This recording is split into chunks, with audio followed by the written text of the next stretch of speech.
nahihirapan ka bang magka-US audience sa YouTube automation account mo? So, sundan mo yung mga tips na ibibigay ko sa'yo. So, make sure na tapusin mo yung video para magka-result ka ng ganito. Okay? So, first, pupunta muna tayo sa notepad ko kasi nandun yung explanation ng lahat ng tips na ibibigay ko sa'yo. Wait lang. So, ito yung notepad ko. Okay. Yung title natin dito is How to Get a US Audience on YouTube Automation, even if you're from the Philippines. So kahit nasa Pilipinas ka, posible pa rin na makakakuha ka ng US audience. So number 1 sa listahan natin, pick a US focus niche. Huwag yung yung mga may Tagalog ha.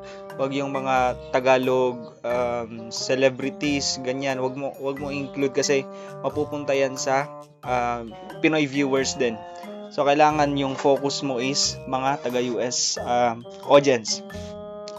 So number 2, hindi pa tayo natatapos number 1. Yung celebrity news, tech reviews, rare diseases, pets, money hacks, ganyan, yung mga mga love ng Americans.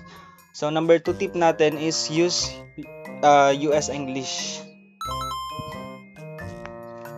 Yung slang, accent, yung AI voice na may US tone, wag yung parang Tagalog lang.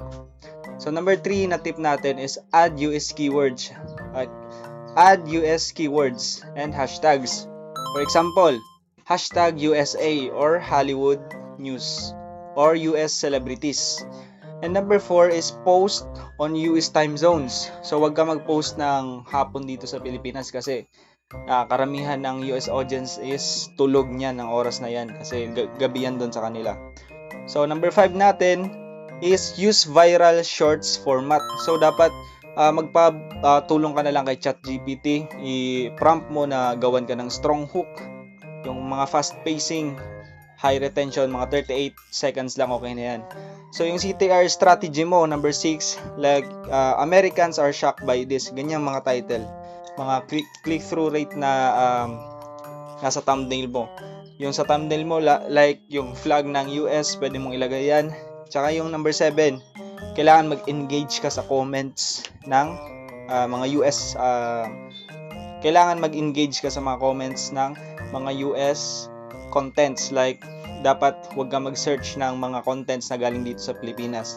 Kailangan i-train mo yung algorithm mo na mag-search ka ng US related contents. Yung number 8 naman natin is monitor audience and YouTube analytics. So, i-monitor mo yung audience mo once nakapag-post ka na ng content, tsaka tingnan mo yung analytics mo kung ilang percent na yung US audience mo. So, ganun lang. Repeat mo lang yung tip na binigay ko sa iyo at magiging successful ka sa automation.